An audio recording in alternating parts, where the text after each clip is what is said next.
So the first thing I like to do is go ahead and undo the lug nuts on the wheel first. So we have our 21 millimeter here, and we're just going to undo the lug nuts here.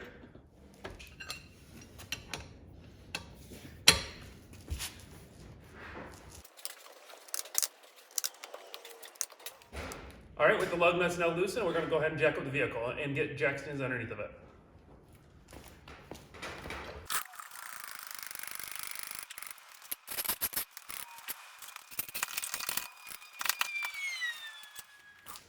Now we can go ahead and take the wheel off the rest of the way.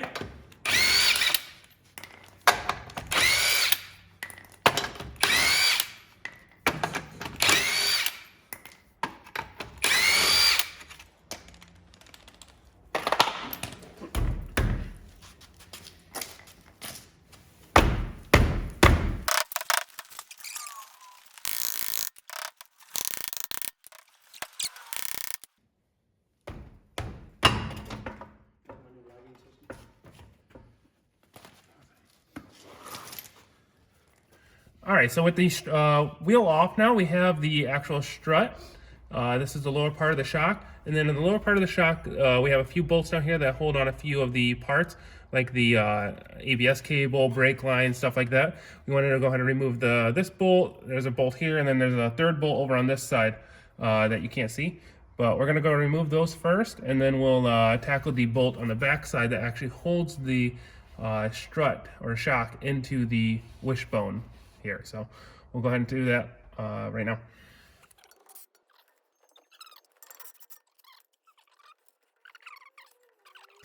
All right, now with these two out, we just got a couple things out of the way, which is nice, but I don't know if you see right here, there is a bolt right back there. I'll see if I can slide the camera around.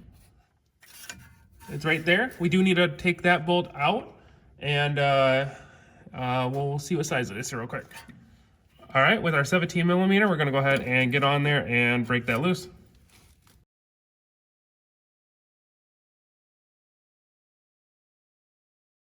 All right, we got that bolt out. Now we can go ahead and see about actually making the whole A-arm pivot down so that way we can actually get this unlodged from there. We might take out the wishbone, I'm not quite sure, but we'll go ahead and investigate, see how we want to do this. All right, now that we got those bolts out and the long bolt going from the holding in the shock, we do need to tackle the sway bar links. So in my kit, we did end up getting new sway bar links with the new struts, but we're gonna go ahead and get those two bolts undone there. One's on the back of the sway bar link, or sway bar, and the other one's on the wishbone here. So we're gonna go ahead and start doing those. Hopefully that won't give us too big of an issue, and see how this goes. All right, with our 17 millimeter, and I got a pair of vice grips on this side of it. You just want to hold this side of it. Now they do have like a torque spot in the middle of this, or something for like a Allen hand, but they always strip out. So I always find that applying vice grips on this side, holding it still so the ball joint won't spin inside there, is the best way. Also applying heat if you got heat, but if you don't, this should work. So I'm able to actually spin this right now, so we're just going to go ahead and spin it out.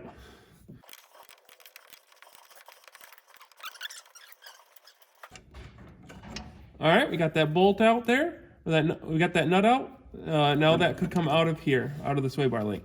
Now we can just do the same exact thing on the top side here.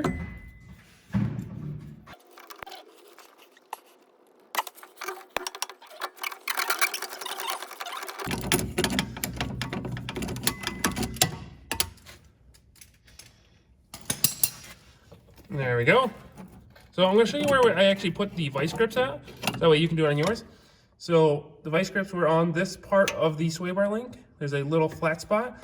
Wish they would had actually a like nut style side, but from the factory they don't do that. And yeah, this actually came out pretty easily. So hopefully yours do too.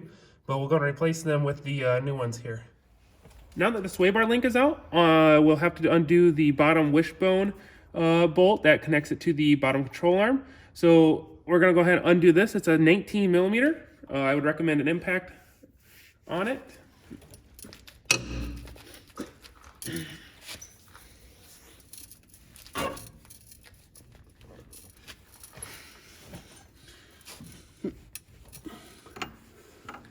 what size it is. Vice grip size.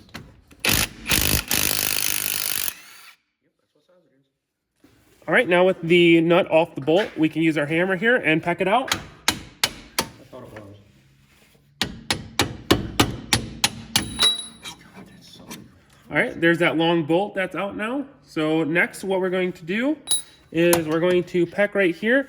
Actually, it's already separating. You can see here that once we peck this down, the wishbone should all just come right down and give us the room to take out the sway bar, or take out the strut.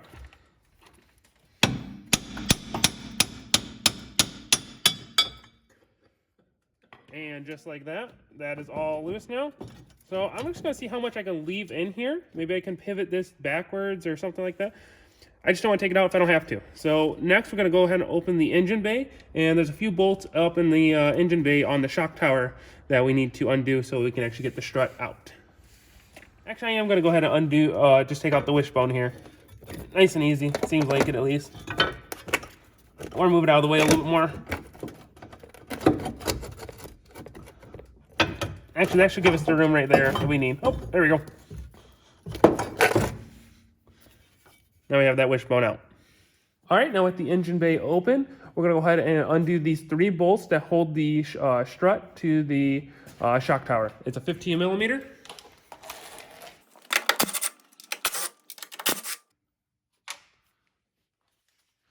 All right, now that the 3 bolts are undone up top, we can go ahead and kind of wiggle this out here. Hopefully it comes out pretty easily. I'm gonna have my dad help me by hitting the hammer down a little bit.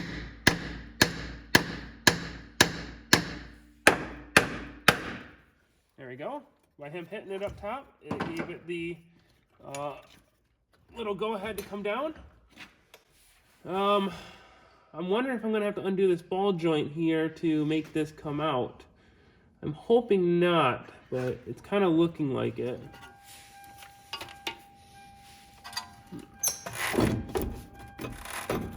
Oh. So the trick is turning the wheel a little bit to the right helped, and by lifting up on the rotor, it added a little bit pressure going upwards that allowed me to get it out with no issue. So you do not have to do the upper ball joint to take these struts out. But let's go ahead and take a look at our new struts and what we're going to be installing. So we thought a lot of the noise that was coming from the car was from the strut. It's actually from these 2 bushings up here. Take a listen at this. That is a crazy noise. So the whole entire upper ball joint and bracketing system needs to be replaced here. So we're going to go ahead and replace that at the same time as doing the struts. And I'm going to make another video separate just for doing this guy, but I'll include this on this video here while doing the struts. Might as well, man. So we're going to go to the parts store and get a new one of those.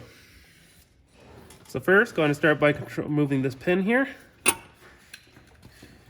And then with a 17 millimeter, we're going to go ahead and undo this.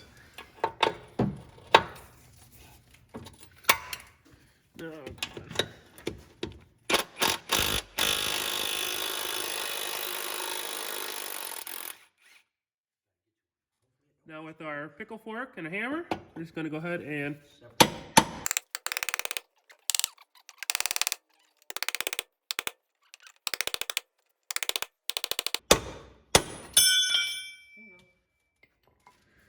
there we go. Now that we have the ball joint out, we can go ahead and undo the 2 bolts up here that hold the bushings in for that upper control arm.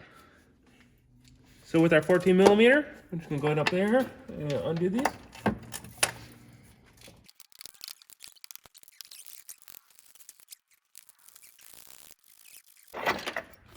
There we go. There's the other one off.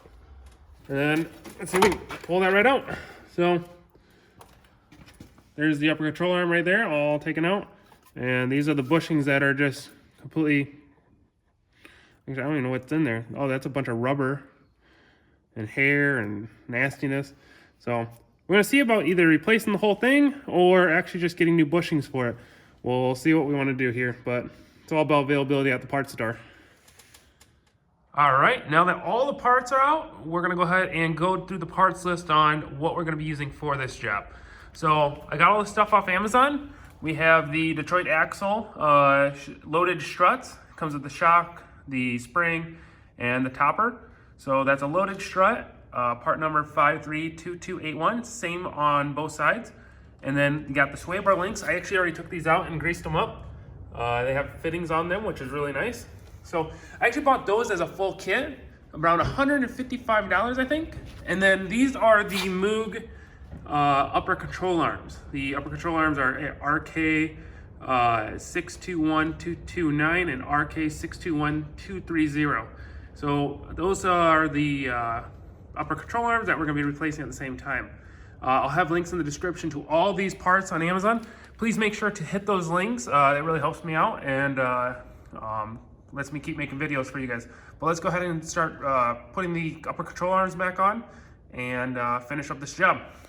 All right, we're gonna take our upper control arm here and slide it into the position, just like that, slid right in.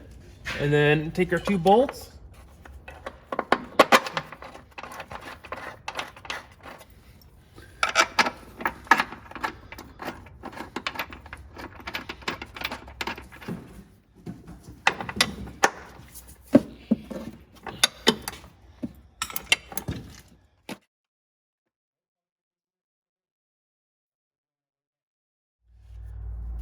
There we go. Now the upper control arm's in.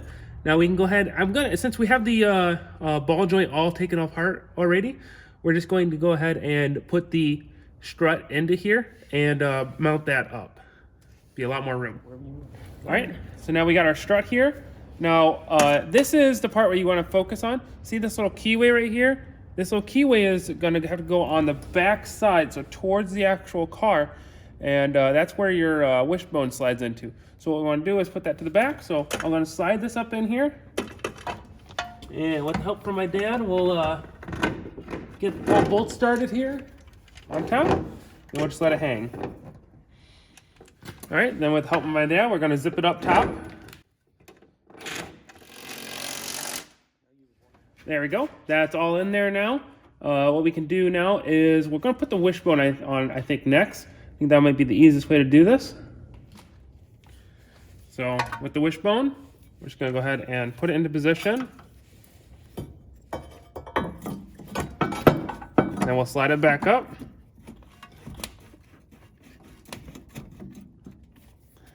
And then on the back, I can feel that it locked in there. You can actually see that it locked in there too. Now that that is in there, we can go ahead and work on the top ball joint. We're just going to kind of get everything fitted first, and then we'll go back through and tighten everything. Actually, first we're going to take that bolt and we're just going to put it in the back here. There's that little notch within the strut or shock that rides in. We're just going to put it in there. That way it doesn't move and drop down. Like I said, I'm not going to tighten it all the way up. Just wanted it in there. Next, we're going to go ahead and do the lower control arm to the wishbone. We're going to use this bolt here that we took out from earlier. So we just got the jack underneath of it right now, and we're just going to apply a little pressure going up, and we're going to line it up so that we can slide that bolt in. So my dad's going to slide that jack up. Okay, hold right there.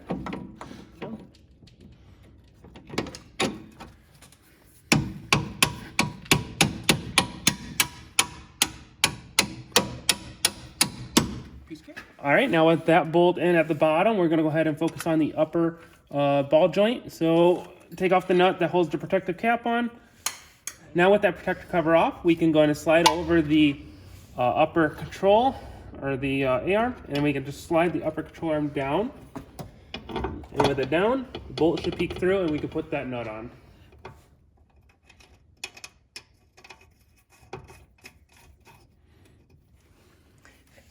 And then with our 17mm, we'll just suck it on up.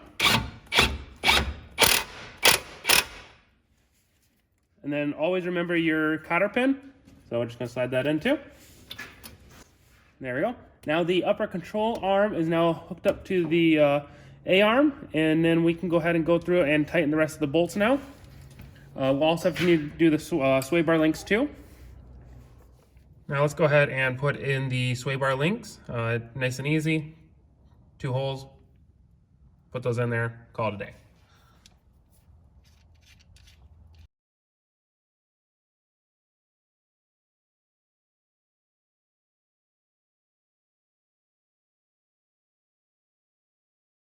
All right, now with everything all hooked up, besides just a couple of these brake lines and stuff like that, we can do that at the very last part. We can go ahead and tighten up this bolt and the bottom bolt that go to the lower control arm. So I'm just gonna hit that.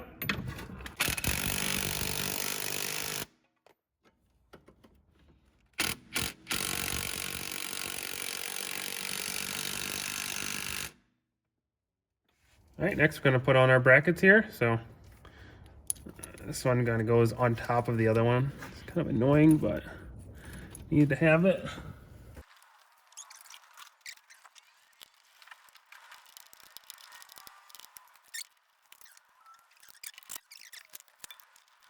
All right, there we go. It is now complete. We have everything all done. Upper control arms in, the new ball joints bolted to the A-arm, got the new strut in, all tightened up. Everything back here is looking really good. And I mean, this was actually a pretty easy job overall. All we have to do is put that wheel on and then we're gonna finish up the other side. But yeah, this is a Hyundai Sonata strut assembly, upper control arm, sway bar link install. If you could, please hit the links in the description below for any of the parts. Make sure to like and comment, and also subscribe to my channel. Thanks for watching.